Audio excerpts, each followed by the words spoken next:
Hey guys, Prangell Gaming here. Welcome back to Talk the Wall. This is the second installment and today we'll be going right into it. But first, if you haven't seen the first installment, which was about the transfers, then why not check it out, as there is going to be a link in the description of this video, or you could access it by clicking the I button. So getting right into this video, today I'll be talking about the club in more depth and talking more about Millwall's chances of promotion. Not only that, but I'll be answering your questions and using your opinions in this video. Like, what about Rooney? And I'll also be showing you the teams that you wanted for your starting 11s. If you have any questions or opinions, do feel free to put them in the comment section of this video, because as I said in the last one, I want a Millwall voice throughout. And just as a side note, this video will be much longer than the last one because there are more things to cover thanks to the questions and opinions. As I said, I'll be glad to cover these today. So let's get into this. And the best place to start here is with your questions and opinions. And C.Roof.73 asked, what do you think of the new kit? They also added with, I really like the stripes. Now, I'll take this time to comment on both of the kits,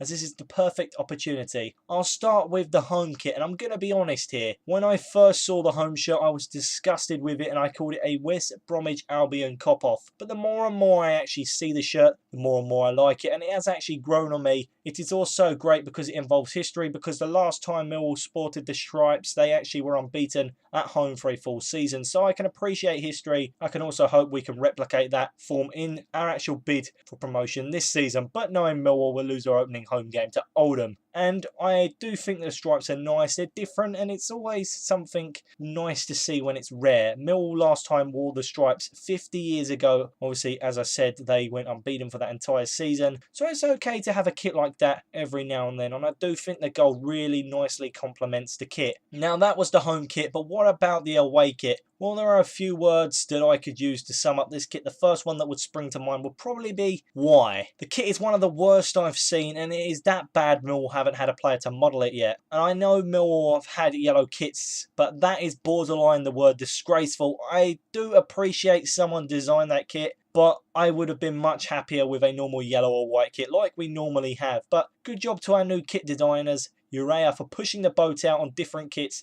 They've certainly made an impact with these different kit designs. In the comments section, I had some people asking about Paul Rooney, including Joe Conway and Joe Holloway, saying they did not know who he was and why couldn't he be in the starting 11, or why didn't I pick him? Well, this is what I have found out about him in terms of first team, that he is a centre-back who was an under-19 player for Bohemian FC in the Irish League and was also used as a substitute on their bench for 4 times last season, but he was an unused sub. So that is basically all I could find, really, but we can speculate about him. For example, saying his strengths would be the fact that he has potential and he's mentally prepared for the game. But I'll be the first Millwall fan to say not to worry too much about the new young Irish defender Paul Rooney, because he has been signed to play for Justin Skinner's elite development team, which, if you don't know, is the job that Neil Harris used to have, and he will always appreciate the youth, and we will always be scouting new talent. And this is what Harris said about the new boy. Paul has been brought into this club to link up with Justin Skinner's under-21 squad, but he is a good age where he could perform and develop into a first-team player. So just to sum up that, it is highly unlikely that he'll be a first-team player this season. If anyone knows something more about this player, then do feel free to let me know in the comments section of this video. Now, in the last Talk the Wall, I asked you what team you would have, and now it's come to the time where I'll be displaying those teams. After that, we'll move on to the more pressing matters of my opinion on the club's chances of promotion. I'll also be looking at the statistical side of the club's areas of keeper, defence, midfield, and of course the striker position. So without further ado, let's have a look at the first one. This team was submitted by Harry C.D, and his team would be: in goal, Jordan Archer. The left back as Joe Martin. The centre back partnership of Sean Hutchinson and Byron Webster. The right back, Marlon Romeo. The left midfielder, Shane Ferguson. 2 centre midfielders would then be Sean Williams and Ben Thompson. The right midfielder would be Aidan O'Brien. The captain and striker would be Steve Morrison, and obviously it'd be partnered by Lee Gregory. Now, I actually asked him what he meant about this team in terms of who he would use for captain and other things like that, and he said that he would put Morrison as the captain due to his experience and the job that he actually did for us last season. However, if he wasn't available, then he believes that Ben Thompson wouldn't be a bad shout to give the armband to, as he is actually a die-hard Millwall fan and probably the most passionate player we have. And to be honest, I couldn't agree more, because he's a very passionate player, Thompson, for Millwall, and he could be a future captain.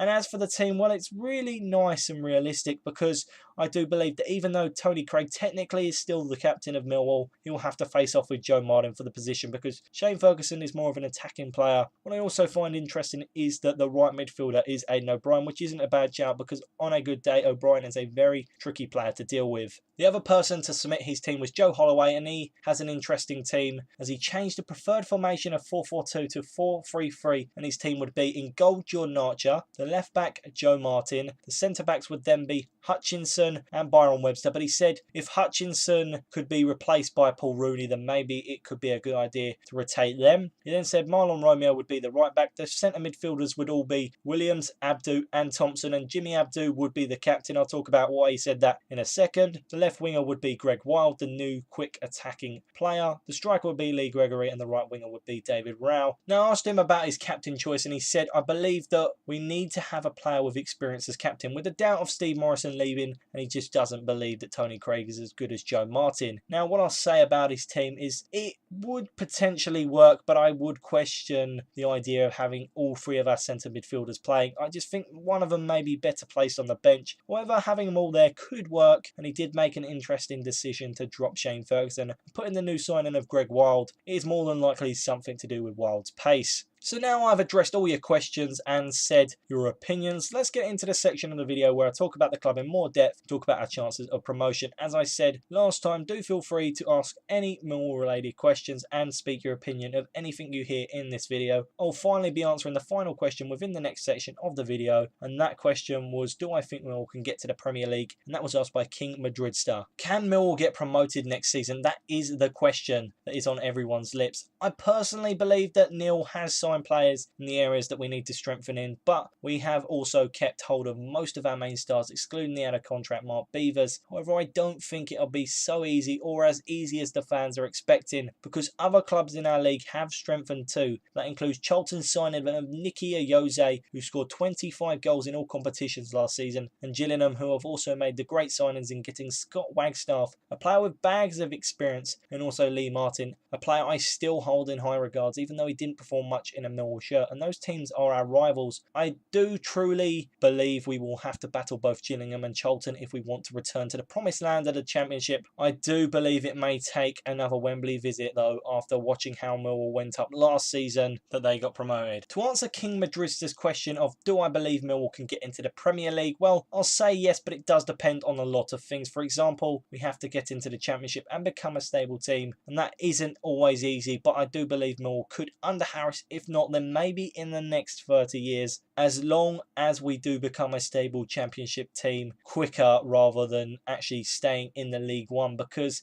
if we don't, then I do think we can flush the idea of the Premier League away, because all that money that's in it and the Championship is also becoming more like that. So I don't think that if we get promoted then it might be alright, but if we get stuck in League One we could be stuck in a long hard battle for promotion every single season, and it just won't happen to us. We'll be among one of the favourites but just never have the finishing touch to get there, and that's been like a few clubs recently. Sheffield United, one of the ones that come to mind when I think about this so much. So I said earlier that I would look more in depth about the club for the next season, so here it is. We'll start with the goalkeepers. This is a position where Millwall have three. Jordan Archer was last season's go-to keeper and likely number one. David Ford is the veteran goalkeeper with lots of experience, and which is invaluable in just having him at the club. And finally, the youth team goalkeeper Tom King, who enjoyed a fantastic loan spell out to Braintree last season, which almost saw him getting promoted. Now, between these three keepers, they conceded 106 goals and kept 33 clean sheets in all competitions. And that does look like a big number, but you have to take into account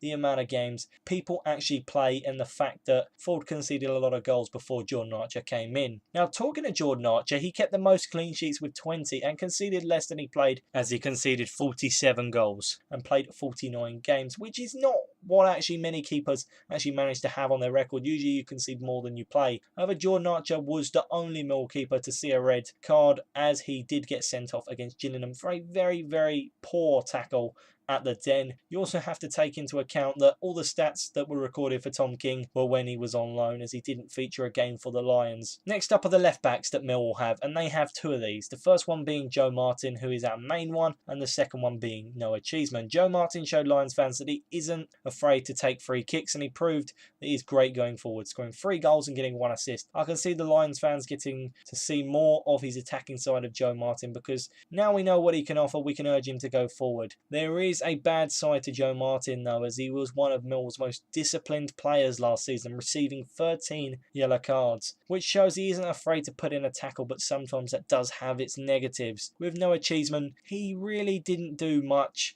at a top level last season. We probably will see more of him this season, as he did go out on loan to Welling, but he only featured for 7 minutes for the Lions. In those games that Noah played, he did receive 2 yellow cards, but as I said, he didn't play too many matches, to be honest. Now, I mentioned Tony Craig earlier, and he is a centre-back. So how did the centre-backs that Millwall have at the club perform last season? Well, the best place to start is by telling you who the centre-backs are at Millwall, and Millwall have 4 centre-backs, 3 of which were playing for the Lions last season. They are captain Tony Craig, a key centre-back from last season Byron Webster, and younger potential captain Sid Nelson. Between them, they got 15 yellows, 7 goals and no assists. They were the Millwall centre-backs from last season, but how did the new boy Sean Hutchinson do? Well, he played 11 games and got 3 yellow cards, scoring no goals and getting no assists. And Byron Webster was the highest scoring centre-back with 6 goals. I don't think in all my time of being a Millwall supporter have I ever seen a centre-back come close to getting double figures. He certainly put the strikers to shame when he was one of the players that almost scored a hat-trick when he got his double against Oldham Athletic on the final home game of the season. He was truly sensational and very, very hard to beat when he was in his best moments. Millwall have 2 right-backs, the first being the young star who broke into the Millwall team last season and proved that he has the bottle to play in a Millwall shirt, and that was Marlon Romeo. He stepped up when Sean Cummins was out injured. He's our other right back. Marlon played 18 games, and no Millwall fan will be able to forget that fantastic dribble goal that he scored on his debut away from home to Walsall, a team that was actually considered as one of the best in the league.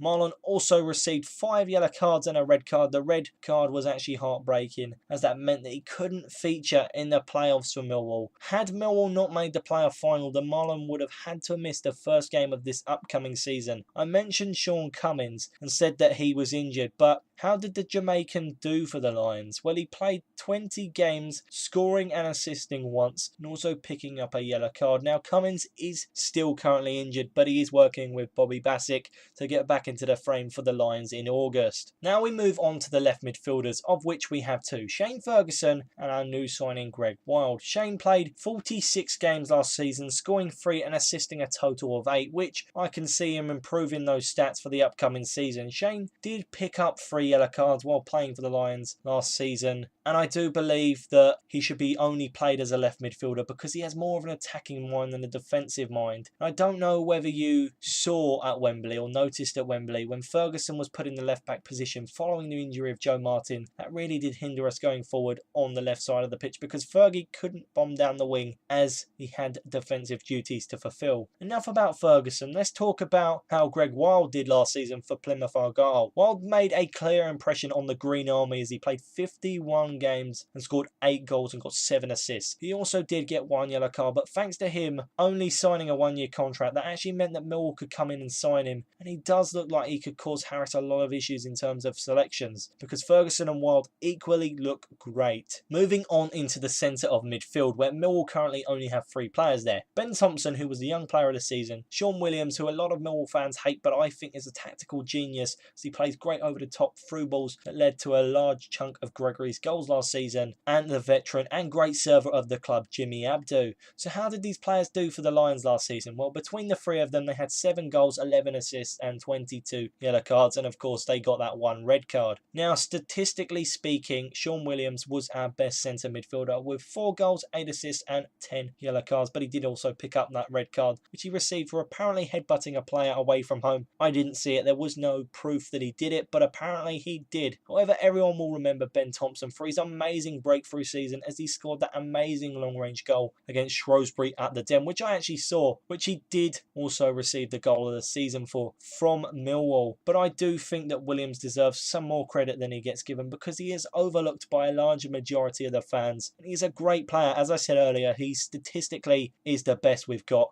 And I would agree that he may not always run for the ball, but on a good day he's an amazing because he wins the ball back and controls that midfield well, allowing Ben Thompson to get forward. Next up is the right midfield area, an area where Millwall have had doubt for a couple of years now following the departure of James Henry to Wolves. So Millwall have two right midfielders, the first being Fred, who is a very talented midfielder, but he does rarely manage to produce the spark and do the damage for us. And also David Worrell, our new signing from Southend United. David Worrell recorded 3 goals and 4 assists, but he also got booked a total of 5 times last season. I believe in the system that Millwall play, Worrell will get more assists, but probably wouldn't score as many though. But what about Fred? Well, for Fred, he scored 4 goals and got 4 assists while also receiving a yellow card. But I think this season will be huge for Fred, and I explained why in the last Talk the Wall. And also, who would have thought, statistically speaking, Fred would be the best right midfielder at the club after all that complaining I did in the Millwall analysis videos. The final position is the strikers, which many people saw as the most important position for Millwall last season. And in this area, Millwall have 5 players. Steve Morrison, last season's captain, top goal scorer from last season, Lee Gregory, Aidan O'Brien, who also burst onto the scene perfectly after scoring that hat-trick against Crewe,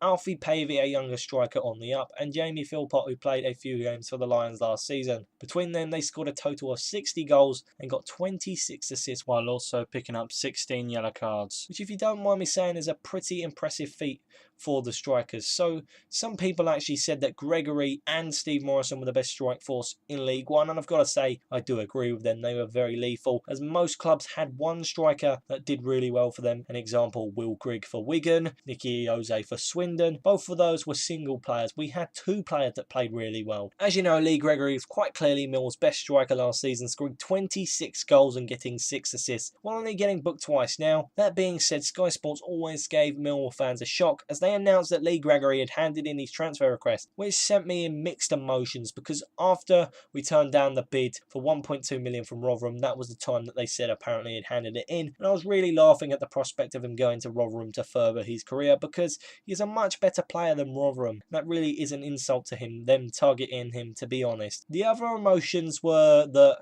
great, Millwall had actually lost a striker and we'd be in a lot of trouble because we hadn't got the money nor the time to find a replacement and gel them into the team like Gregory had been involved with the team really well. He's really a team player. However, after some time, news at the Den and other Millwall sources claimed in fact that he had not done this. With a bit of luck, that is a truth. So what do you guys actually think of this? Now, we're coming to the end, but before I end this video, I want to talk about some information that I covered last week. That was that Neil Harris was done in the transfer window. Well, that is not the case, as Monday he came out and said that he would like to add one more midfielder to the team, but that will not be at the expense of his youth team players like Kieran Farrell, who's gone to Portugal with the Lions. Neil Harris also hinted that we may be having a striker called Harry Smith, who scored a lot of goals for his club Folkestone and Vincia last season. However, he did add that he was meant to be in Portugal this week, but he had not turned up due to picking up a slight back injury when training at home. He could be with the Lions soon, and well, hopefully he will be, and he could be what we need up front because he is 6'6", and that would definitely be something to aim for up front, which is something sometimes you can't say with Morrison having his lack of trying to win headers and Gregory really not being tall enough. What do you guys make of this? Who would you realistically want as a midfield signing? Let me know and I'll cover it next time, along with how I think the league will go for the Lions next season and who will be where in the league table. So like, comment, subscribe, and I'll see you guys next week for the next episode of Talk the Wall. Goodbye.